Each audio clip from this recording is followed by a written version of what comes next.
So that was the only outlet that I had. Um, yeah, I didn't really want to talk to like my father.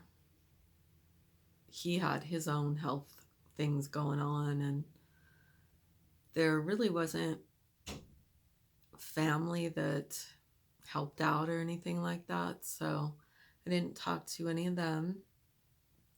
So it was just all coming out on Facebook. And, it has settings where you can block people that you don't want to, read it. So I would do that. And my husband was reading all this stuff, and one night he called me just out of the blue and said, I have talked to my mom and my sister, and they said that if you ever would like to talk with them, please do.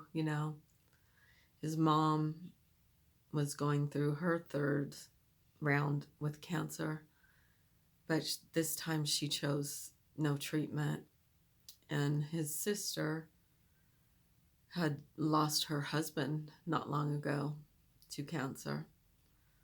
And the fact that he did that, and then from then on, he would call or text and check on me. And then we started talking, getting more open, with each other. And uh, we just got extremely close fast. And he drove up with my friend in a blizzard to come and see me. And, you know, during that time, he just impressed me so much, with being there. He didn't have to, My family wasn't there, my friends weren't there. But here was this guy that I barely knew. He was there. And so they came up, and the first night my friend had a room, and we all stayed together, nothing, you know. Um, and my husband, like, he could go to sleep drop of a hat, Me and my friend are like major insomniacs. So we were up till like 4 in the morning, doing our insomniac stuff. And then we woke up a few hours later and checked out, went and got coffee. And my friend wanted to drive around a little bit and check things out. So we did that. And then we went to my mom's. She was in that rehabilitation place. We visited with her. And the second that my husband walked through the door, she knew exactly who he was, even though I didn't tell her that they were here or anything. But she said, "Hi, Pat." His name is Patrick.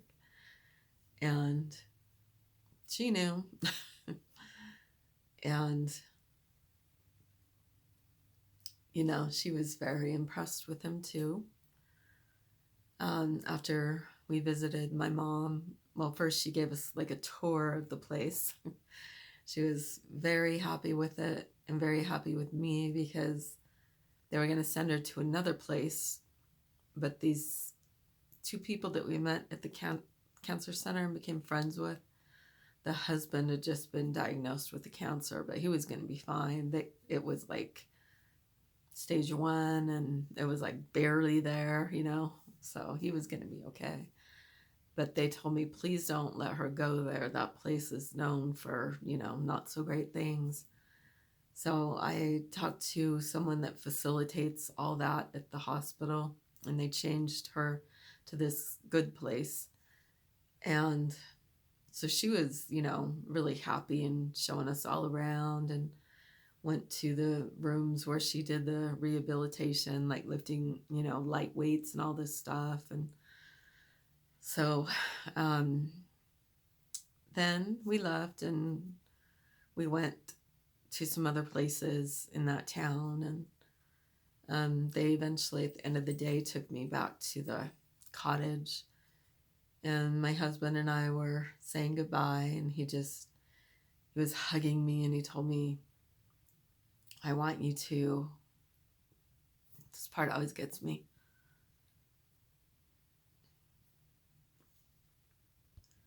Okay, I think I can get through it. He told me, I want you to always remember this when you're feeling lonely and sad. And of course I did.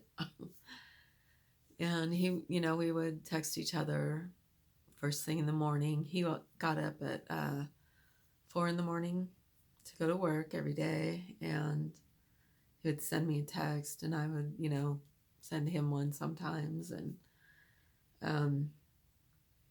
things just progressed from there. And my mom was, well, first I had to come home after 3-something months. And then she finished out her rehabilitation. And so I came home. I think I was here for maybe close to a month before she got released. And during that time, while she was still there, my husband would drive up here. It's about a 3.5-hour drive.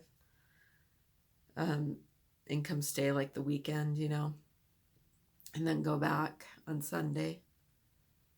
And we did that for a while, and then my mom got released, and he would come stay here. And my mom and him just loved each other, They became extremely close, and my dad really liked him too. I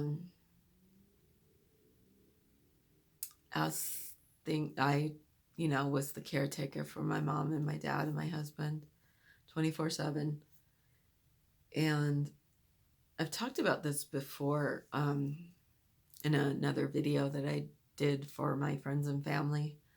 When I stopped to think about it recently, what we went through when he moved in, when we got married, it was kind of wonderful that we managed to keep it together, because I was non-stop taking care of my mom. Like, it was just constant from the moment I woke up, I mean, I would literally go sit down somewhere and think that I'm going to have a little bit of time to just sit, and my phone would ring, and it'd be my mom. She wanted something else, or she, and it would go like that all night long, and morning and afternoon.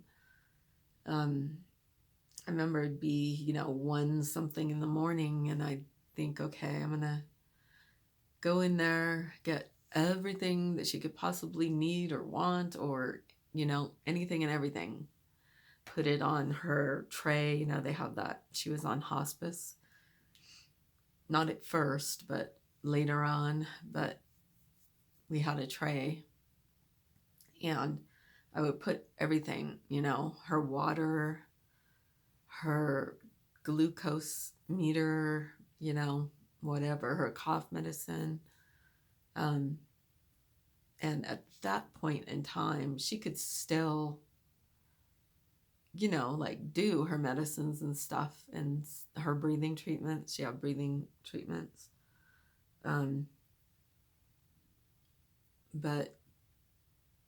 But I'd still have to do everything too at the same time. I don't know how to explain it, but I'd make her meals, which mainly consisted of liquid, because the radiation, just messed her everything up. Her, what do you call those, taste buds? Her throat was burned, just ugh.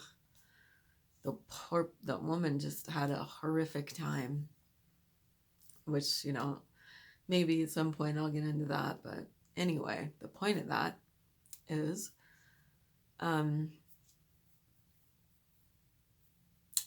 let me make another